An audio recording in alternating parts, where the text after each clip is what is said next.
हरिद्वार महाकुंभ शुरू होने में महज महीने भर का समय बचा हुआ है। ऐसे में मेला प्रशासन की तैयारियां भी अंतिम दौर में पहुंच गई हैं। अखाड़ों में पहुंचने वाले संतों के प्रवास की व्यवस्था और शाही स्नान से पूर्व निकलने वाली सभी 13 अखाड़ों की पेशवाइयों को लेकर आज मेला नियंत्रण कक्ष में कुंभ मेला प्रशासन द्वारा सभी विभागों की बैठक बुलाई गई, जिसमें मेलाधिकारी दीपक रावत ने अखाड़ों में पेयजल आपूर्ति, सफाई और विद्युत आपूर्ति व्यवस्था को अभी से दुरुस्त करने के निर्देश दिए हैं। देखिए, 2-3 मुद्दे थे। एक तो हमारे जो पेशवाई रूट्स हैं, पेशवाई रूट्स पे एक जॉइंट इंस्पेक्शन सभी डिपार्टमेंट का पुलिस की ओर से भी, क्योंकि अब सीईओ सेक्टर वाइज नामित हो गए हैं, उनको लेते हुए एक बार इंस्पेक्शन करने की बात हुई है। पहले भी कर रहे हैं, लेकिन और एक इंक्लूसिव प्लान बन जाए और कहाँ पे जो कमी वो दूर की जाए। दूसरा ऐसा है कि स्पेशली जहाँ पे हमारे अखाड़े हैं या और भी हमारे भवन है जहाँ पे अब साधु संतों का आगमन होगा अलग आश्रमों में भी, उसके आसपास गंदगी ना हो, विशेष ध्यान दिया जाए। सीवेज के कनेक्शंस नहीं है तो वो हो जाए, कहीं पे लीकेज है वो ठीक हो जाए, और बिजली के तार कहीं लटक रहे हैं वो सब ठीक हो जाए। बहुत से डिपार्टमेंट्स ऐसे हैं इनको कितना रिस्पॉन्स टाइम थोड़ा तेज करना होगा, तो उसके लिए सबको इंस्ट्रक्शंस दिए गए हैं और किसी प्रकार की कोई संवादहीनता ना रहे, इसके लिए ये भी कहा गया है कि नोडल ऑफिसर्स भी अपॉइंट कर दिए जाए। इसमें मैंने बीपीडब्ल्यूडी से कहा है कि इसमें थोड़ा काम में तेजी लाने की आवश्यकता है। लगभग 7-8 किलोमीटर में तो ये इंप्रूवमेंट कर चुके हैं, लेकिन फिर भी 15-16 किलोमीटर का काम बचा हुआ है। दिन में हालांकि इनको उपयुक्त टेम्परेचर मिल पा रहा है, तो पहला तो मेरा यही कि रात को काम ना करें, जब अच्छा टेम्परेचर मिल रहा है दिन में तभी करें। लेकिन इसमें मैंने अपनी ओर से भी एक उपमेलाधिकारी को डेजिग्नेट कर दिया जो डेली मुझे बता रहे हैं कि पर डे कितनी सड़क बिछ रही है। बिटमन वाला काम ये पूरा कर दें, उसके बाद जो बाकी इंप्रूवमेंट रोड फर्नीचर के काम है वो आराम से भी हो सकते हैं। मेलाधिकारी ने बैठक में सभी विभागों को अपने नोडल अधिकारी नियुक्त कर जन सुविधाओं के दृष्टिकोण से अखाड़ा प्रतिनिधियों से संवाद स्थापित करने के लिए आदेश भी दिए। इसके अलावा सभी पेशवाई मार्गों पर भी अखाड़ों से सहमति लेने के निर्देश दिए गए। आगामी कुंभ को लेकर जहां प्रदेश सरकार लगातार भव्य और सुंदर आयोजन के लिए प्रयास करती हुई नजर आ रही है, वहीं हरिद्वार का अग्रणी पंजाब नेशनल बैंक भी कुंभ में अपनी अच्छी सेवा के लिए तैयारी कर रहा है। बैंक के रीजनल मैनेजर एस.के. सखूजा ने प्रेस वार्ता कर बताया कि आगामी कुंभ को देखते हुए पीएनबी ने अपने बैंक के सभी एटीएम की गुणवत्ता और पर्याप्त नकदी को लेकर बैठक की है। उन्होंने बताया कि जिस तरह से लाखों की संख्या में श्रद्धालु गंगा में स्नान करने के लिए देश के कोने कोने से यहां पहुंचेंगे, उसी को देखते हुए पीएनबी ने अपने सभी एटीएम को दुरुस्त कर पर्याप्त नकदी की व्यवस्था पूरी करने की कवायद शुरू कर दी है। कुंभ के लिए हमने सोचा है कि जो आवश्यकता अनुसार मोबाइल एटीएम और सिक्के की वेंडिंग मशीन, दूसरा dispenser of new currency, change of foreign currency, इसके हम आउटलेट खोलेंगे जहाँ जहाँ जरूरत होगी। वहीं कुंभ के दौरान यदि किसी श्रद्धालु का एटीएम खो जाता है तो उसको प्रीपेड डुप्लीकेट एटीएम भी जारी किया जाएगा, जो कि कुछ समय के लिए ही कार्य करेगा।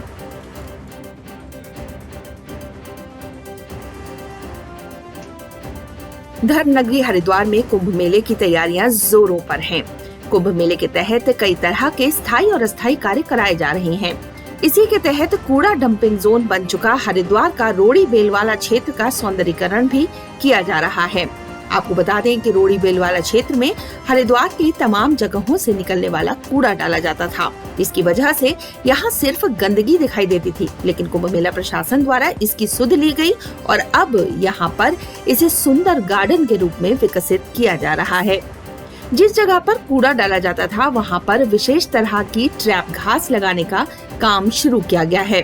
हरिद्वार कुंभ मेला अपर अधिकारी ललित नारायण मिश्रा ने बताया कि कई लोगों की शिकायत थी कि रोड़ी वाला क्षेत्र का सौंदर्यीकरण किया जाए।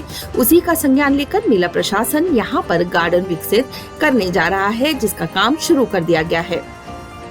जो रोड़ी बेलवाला में ग्रासिंग कराई जा रही है और इसमें पूरा जो बड़ा सा एरिया पड़ा हुआ है उसको ग्रीन बनाया जाएगा। ग्रीन बनाने के साथ साथ इसमें और भी कुछ फूल पौधे लगाए जाएंगे और रोडी और बेल वाला दोनों सेक्टर में ये ग्रासिंग की जा रही है। ये जो साइंटिस्ट ने सजेस्ट किया है ये एवरग्रीन ग्रास है जो लगातार हर सीजन में आपको ग्रीन दिखेगी।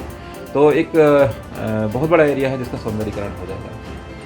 नमामि गंगे परियोजना के तहत जो कंपनी हर की पौड़ी क्षेत्र का सौंदर्यीकरण कर रही है, उसी को रोड़ी बेलवाला के सौंदर्यीकरण की जिम्मेदारी सौंपी गई है। घास लगने के बाद यहाँ पर कई तरह के फूल, पेड़ पौधे भी लगाए जाएंगे, जो कि क्षेत्र में आने वाले श्रद्धालुओं के लिए आकर्षण का केंद्र भी बनेंगे। सरकारी और गैर सरकारी स्कूलों को खुले अब 1 माह का समय बीत चुका है, लेकिन पौड़ी में अब भी छात्र छात्राओं का कम संख्या में स्कूल पहुंचना शिक्षा विभाग के लिए एक बड़ी चिंता का विषय बना हुआ है। बोर्ड परीक्षाओं का समय भी नज़दीक है, लेकिन कई छात्र अब भी स्कूल आने से कतरा रहे हैं। सरकारी और गैर सरकारी स्कूलों में छात्रों की उपस्थिति अब भी महज 30 से 40% तक हो पाई है।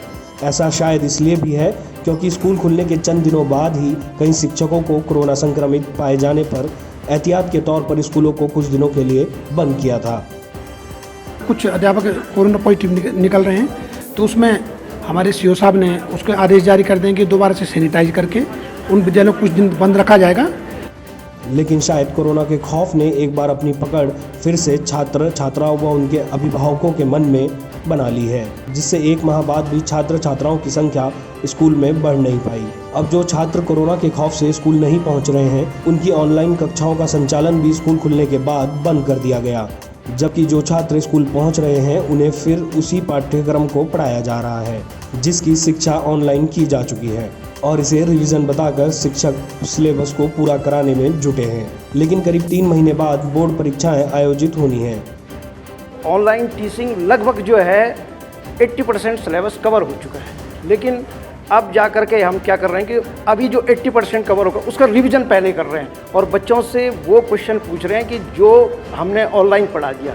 तो काफ़ी जो है रिस्पांस अच्छा मिल रहा है, लेकिन उतना नहीं मिल रहा है। तो पहले अब रिवीजन हो रहा है, पूरे कोर्स का शुरू से जो है रिवीजन हो रहा है। हालांकि मुख्य शिक्षा अधिकारी का कहना है कि एनसीईआरटी ने छात्र हित को देखते हुए 30% तक पाठ्यक्रम कोरोना काल में प्रभावित हुई शिक्षा के कारण कम कर दिया है और प्रयास किए जा रहे हैं कि छात्रों का पाठ्यक्रम परीक्षा आयोजित होने से पूर्व ही करवा लिया जाए। जैसे कि सीबीएसई ने अपना पाठ्यक्रम में 30% की कटौती की है, तो उसी प्रकार प्रदेश सरकार के सहयोग से उत्तराखंड रामनगर बोर्ड ने भी 30% पाठ्यक्रम को 10th और 12th में, जो कि इसी सत्र में लागू होगा, कटौती कर रखी है।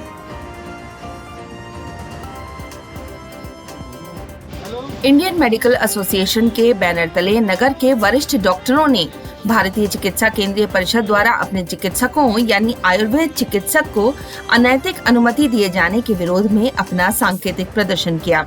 आपको बता दें कि आईएमए इंडियन मेडिकल एसोसिएशन के रुड़की नगर अध्यक्ष डॉक्टर विकास त्यागी ने बताया कि लंबी प्रैक्टिस के बाद एलोपैथिक चिकित्सक अपने अपने फील्ड के मुताबिक सर्जरी करते हैं, लेकिन अब आयुर्वेद चिकित्सकों को तमाम सर्जरी करने की अनुमति दी गई है, जिससे परेशानियां बढ़ने की पूरी आशंका है। उन्होंने बताया कि ऐसे आयुर्वेद को बढ़ावा नहीं मिलेगा बल्कि उसका पतन होगा। उन्होंने साफ तौर पर इस अनुमति का विरोध किया और इस फैसले को वापस लिए जाने की मांग की है। रिसेंटली गवर्नमेंट ने नोटिफिकेशन निकाला है जिसके अकॉर्डिंग जो आयुर्वेदिक डॉक्टर्स हैं उनको करीब 40 सर्जिकल प्रोसीजर करने की इजाज़त दी है। तो आईएमए उसके खिलाफ है। आईएमए चाहती है कि वो नोटिफिकेशन वापस हो। आईएमए आयुर्वेद के खिलाफ नहीं है, बीएमएस डॉक्टर्स के खिलाफ हम लोग बिल्कुल नहीं हैं। हमारा जो मुद्दा है वो ये है कि जिसकी जो पैथी है वो उसमें इलाज करे।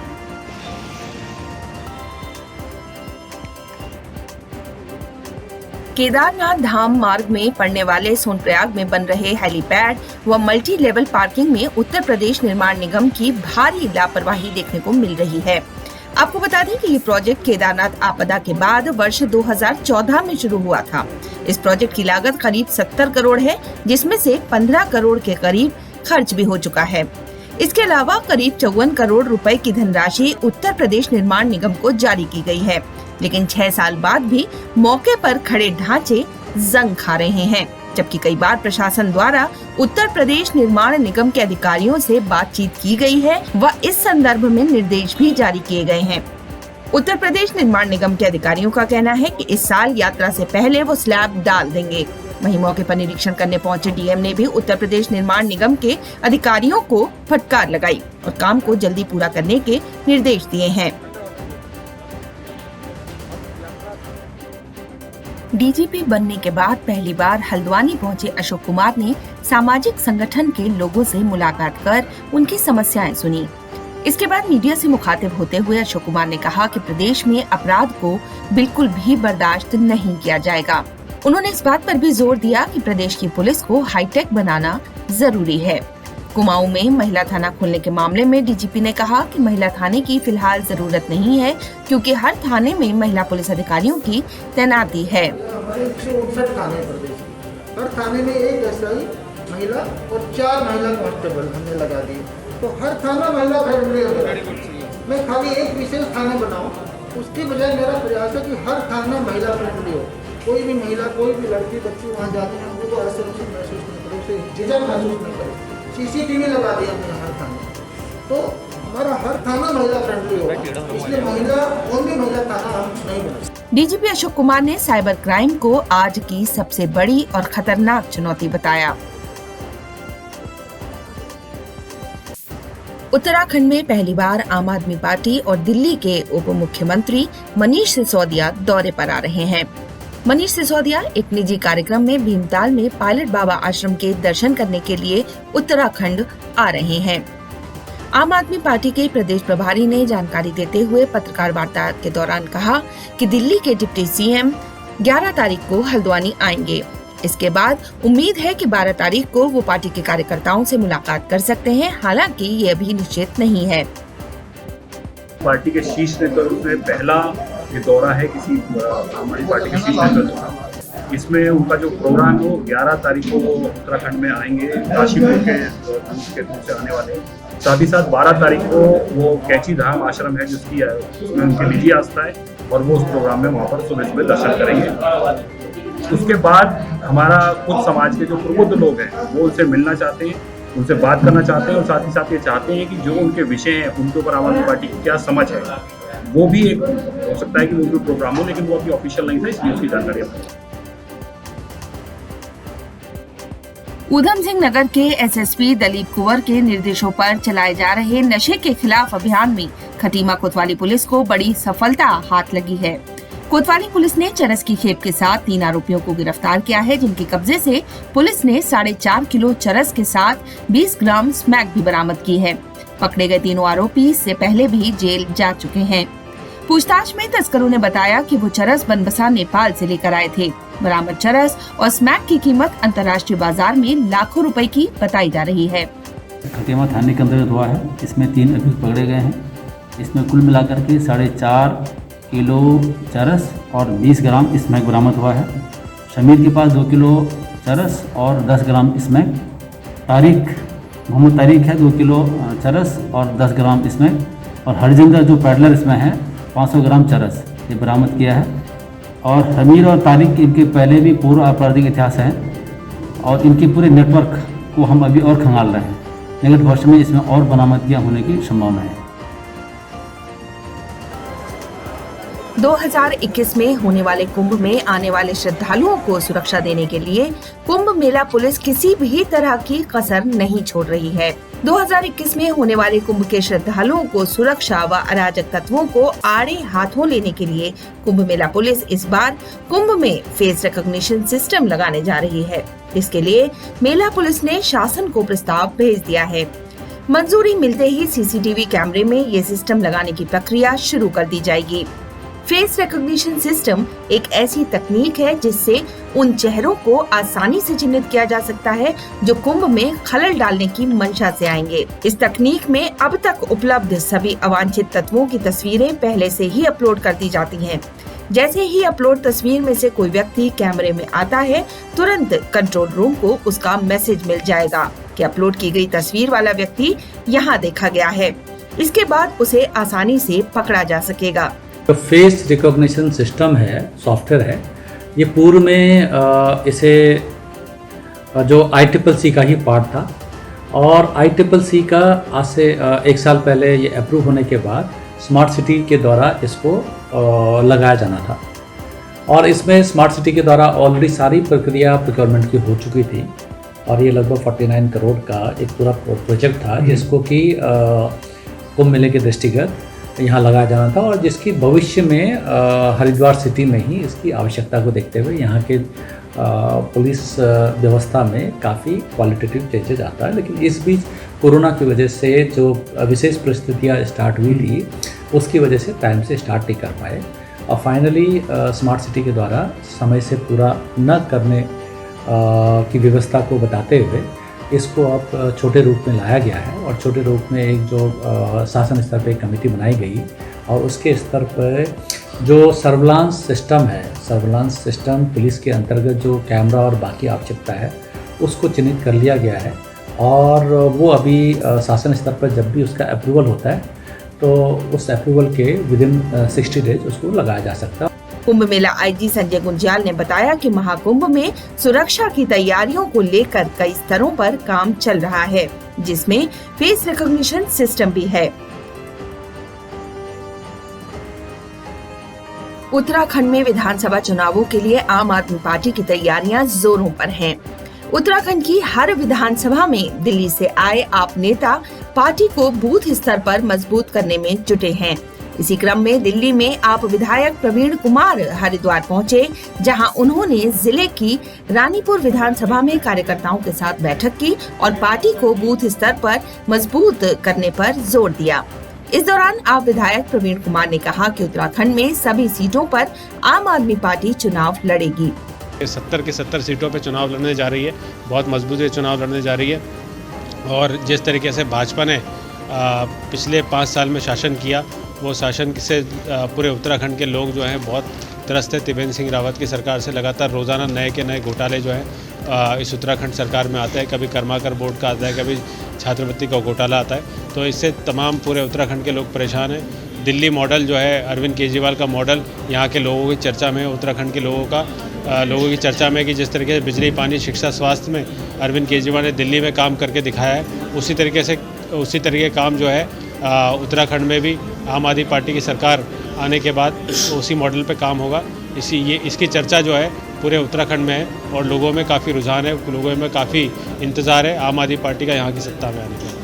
वहीं उन्होंने ये भी कहा कि भले ही दिल्ली और उत्तराखंड में भौगोलिक परिस्थितियों में अंतर हो, लेकिन सरकार बनने के बाद यहाँ शिक्षा, चिकित्सा, बिजली, पानी और पलायन को रोकने की दिशा में आप काम करेगी और यहाँ भी दिल्ली मॉडल लागू किया जाएगा। उत्तराखंड की तमाम खबरों के लिए देखते रहिए News@9 न्यूज स्टूडियो पर।